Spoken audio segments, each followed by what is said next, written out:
কেন্দ্রীয় বাহিনী জওয়ান বলে কথা, চোখ ফাঁকি দেওয়া এত সহজ নয়। বিজেপি নেতার বাড়িতে কার্তুজ নিয়ে দেখা করতে এসে ধৃতদের তোলা হলো আদালতে। তৃণমূল বিধায়কের ভুয়ো এসসি সার্টিফিকেটের বিরুদ্ধে অভিযোগ জানাতেই বিজেপি নেতার বাড়ি থেকে উদ্ধার কার্তুজ, গ্রেপ্তার 4। ধৃতদের এদিন তোলা হয় দিনহাটা মহকুমা আদালতে।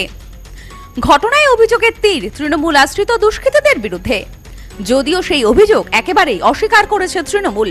অভিযোগের ভিত্তিতে ঘটনার তদন্ত শুরু করেছে পুলিশ। ঘটনার জেরে রাজনৈতিক চাঞ্চল্য কোচবিহারে। ঘটনা সূত্রে জানা যায়, গতকাল রাত 11টা নাগাদ সদ্য বিধানসভা নির্বাচনে সিপাই কেন্দ্রের বিজেপি প্রার্থী আশুতোষ বর্মার বাড়িতে যান 4 ব্যক্তি। সেখানে গিয়ে আশুতোষ বর্মার সঙ্গে কথা বলতে চান, কিন্তু ওই 4 জন ব্যক্তির মধ্যে একজনকে দেখে সন্দেহ হয় আশুতোষ বর্মার কেন্দ্রীয় দেহরক্ষীদের। সেই সন্দেহভাজন একজনকে দাঁড় করিয়ে তল্লাশি চালান দেহরক্ষীরা। ওই ব্যক্তির কাছ থেকে উদ্ধার হয় 3 রাউন্ড কার্তুজ, যা দেখে রীতিমতন অবাক হয়ে যান সকলে। এরপর বাড়ির বাইরে থাকা বাকি 3 জনকেও আটক করে পুলিশে খবর দেয় দেহরক্ষীরা।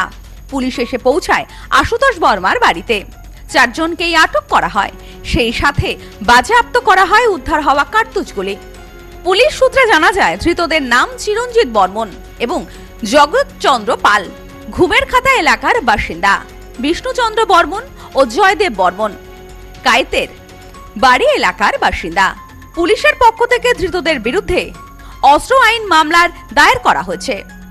এই ঘটনার সামনে আসতেই ক্ষিপ্ত হয়ে ওঠেন আশুতোষ বর্মা এবং তার অনুগামীরা। অভিযোগ, এদিন আশুতোষ বর্মা তৃণমূল বিধায়ক সঙ্গীতার ভুয়ো এসসি সার্টিফিকেটের বিরুদ্ধে অভিযোগ জানান। তারপরেই তার বাড়িতে এমন একটি ঘটনা ঘটে।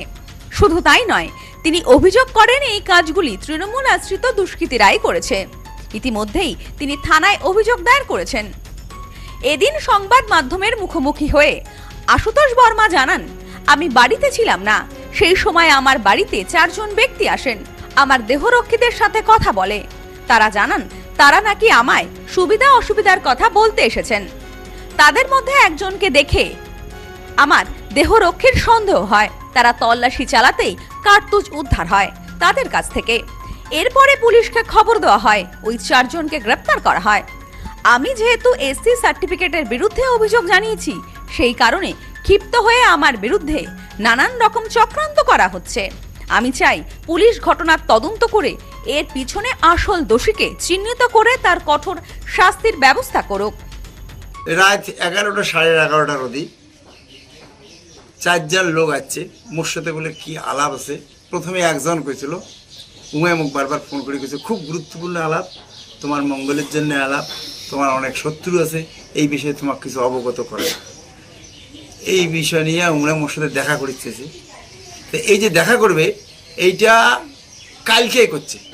এই আবেদনটা খুব নিবেদন করছে, কারণ কালকে মোর যেটা মনে হয়, কালকে আমরা এসডিও অফিসত সঙ্গীতা রায়ের যে শিডিউল কাস্ট সার্টিফিকেট খান জাল, এইটার জন্যে আমরা কালকে এসডিও দিনহাটা এসডিও ডিপুটেশন দিয়েছি।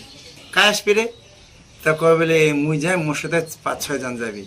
না, কোনো মতো 5-6 জন এলে চলবে না, তোর কি একলা আসবো, কি কথা আছে একলা। আচ্ছা, তা কবে বলে মামা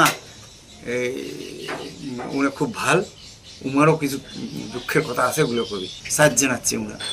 4 জনের মধ্যে একজন এই বারান্দাখানা ঢুকেছে, উয়ার কাছে ছিল না কিছু, কিন্তু উমার ঢুকেছে। আর 3 জন বাইরে ছিল, উনা 3 জনকে একদম ধরে ফেলেছে। যার কাছে বুলেট বেড়েছে তাকে ধরে ফেলেছে। পুলিশের পক্ষ থেকে ধৃত 4 জনকে এদিন তোলা হয় দিনহাটা আদালতে।